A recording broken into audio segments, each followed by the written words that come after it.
Hi there, my name is Jo. I just want to introduce myself. This is my first video ever. I'm a low-tech person, and I actually had a friend tell me once that you low-tech people are going to be the ones that survive this planet because you know how to take care of yourself. And I want to teach other people how to do that too. More than anything, the reason why I'm doing this video and starting my YouTube channel is to teach people to grow their own food and to take care of themselves. My philosophy is you take care of yourself first, then your family, and then your community. I also teach food preservation. I started growing my own food literally when I was 5 years old. And so I've been doing this just short of 70 years now. Sounds like it's a really long time, but I've collected a lot of experience, and I want to share that with other people. My whole point in doing this is to help people live a sustainable life. What we don't eat in our little gardens, we preserve either by canning or drying or freezing.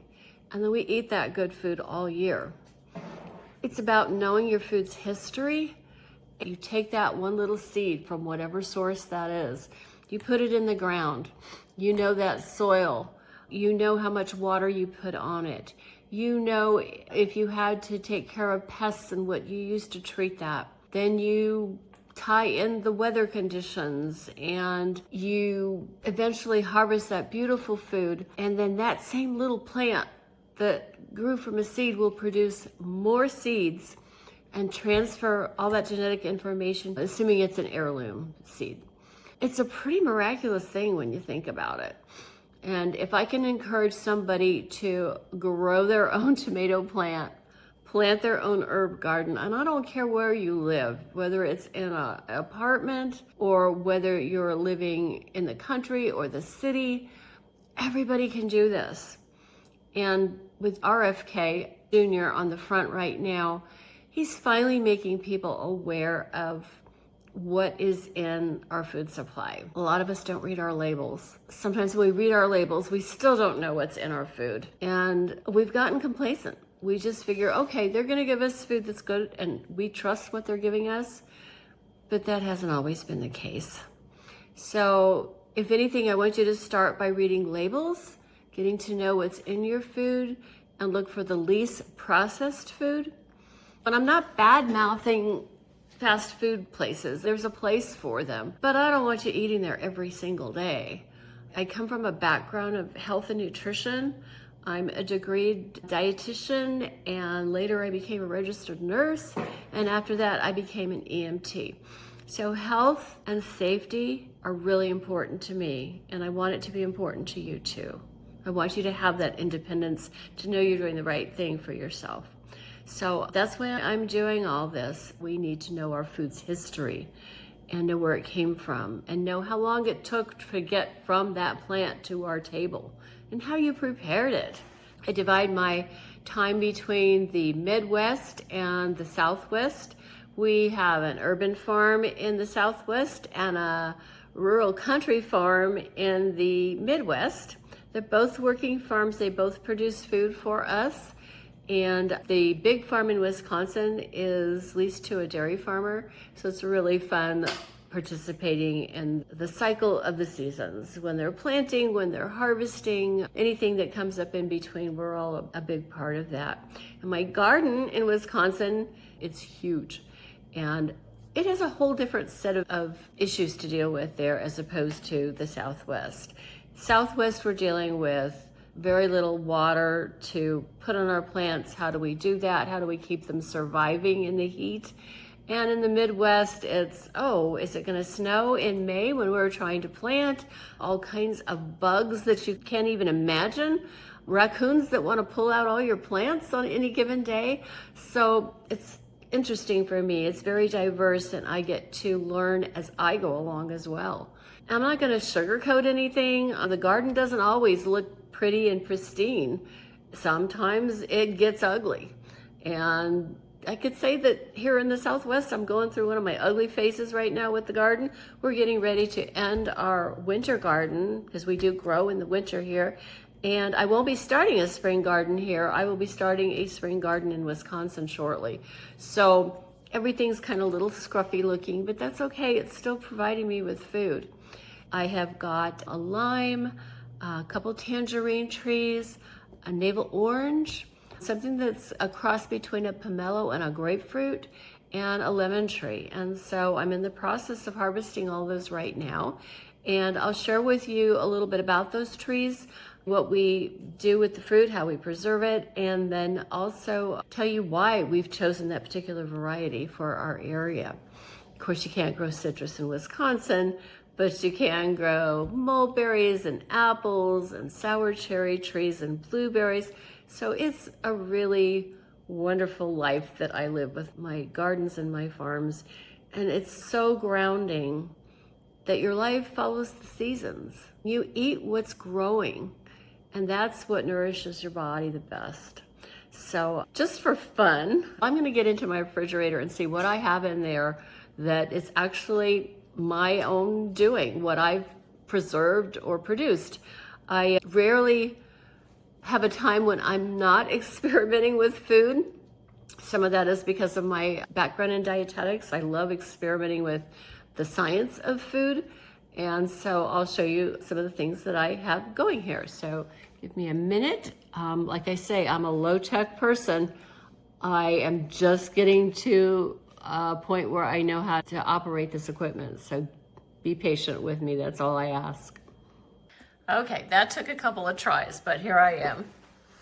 So I am an author. I've written a couple of nonfiction books about growing your own food and preserving it. You can find these on my website at josephinedefalco.com.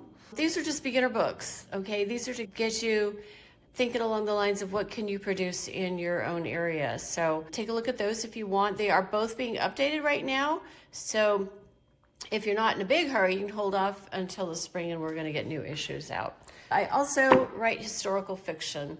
I have a series right now of 2 novels that were just released last year about North Carolina and, go figure, a farm family. So if you're interested in that, you can check it out as well.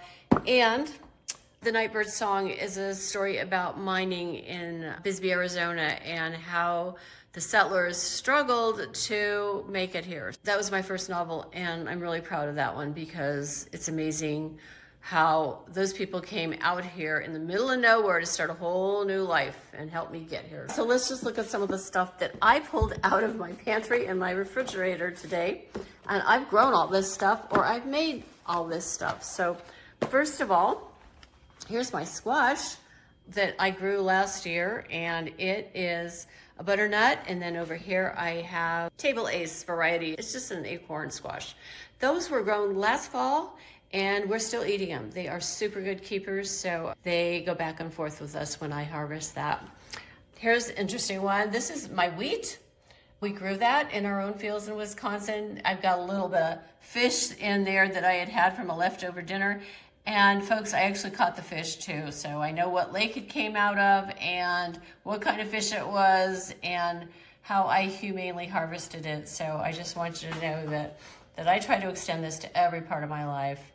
This is my homemade cereal. My husband and I make our own cereal every few weeks or so, and it's kind of like a muesli. I invented the recipe, and I'm happy to share that with anybody that wants it. It's got oatmeal, raisins, dates, nuts. You can eat it hot or cold, and once again, I know what's in it, and I know its history. There's orange juice from our citrus trees. Yes, we juice all our fruit, or we eat all our own fruits. Next to that is my own seasoned salt. I've got rosemary and lemon in there, and I believe basil, and it's delicious on our food. So we use that instead of salt and harvest from our herb garden. Next to that is my yogurt. We started making our own yogurt again, and I can't even tell you how it compares to what you buy in the store. It's just really fresh, and it's not sour, and it's not sweet, and we mix it with our homemade syrups and jams, and I know just how good that is for us. Syrups, jams, jellies in abundance. We have so much of that stuff. It's everywhere. Start my own sourdough, and this is going into its 5th day, and you can see the bubbles down there. It is just flour and water, and miraculously it makes this leavening agent that you put into your food as a sourdough starter instead of yeast. What's really cool about sourdough is you digest it differently. It doesn't have the same effect as other foods. Like if you were to make a yeast bread, or if you get the stuff from the store, again, it's full of preservatives and full of additives. And just a side note, one time when we were traveling back and forth between the two farms, my husband left a loaf of bread in the bottom drawer of the kitchen. When we got back 6 months later, that bread had not molded. It was stale, but it had not molded, and that scared the bejesus out of me. So I gotta tell you, we try to make our own bread, and of course, I've got my bread book here, so we try to produce our own food for a very good reason. So that's just what came out of my kitchen refrigerator and pantry today. And there's always something being preserved or being grown or being produced. I can't even tell you how much fun we have doing this. And yeah, it's work. I will not kid you. There are times when I'm out there sweating in the heat and I'm wondering what the heck I'm doing. But instead of going to the gym and sweating there, I'm working off a sweat with dirt and a shovel. And I'm not knocking people that do that. I'm just saying that that's my thing. I would much rather be out there with my plants, grounding in my own backyard, than working on a treadmill every day. That's how I stay healthy. All right, I guess that's all I have to say. It was a lot. I will be talking to you later about citrus, and hopefully you're gonna learn something with me. I hope you come back. I also have Facebook. My Facebook site is How Jo's Garden Grows, and it's JOS, not JO''S, and it's not JOE, that's the male version. It's How Jo's Garden Grows. Please check us out, and thanks for joining me today.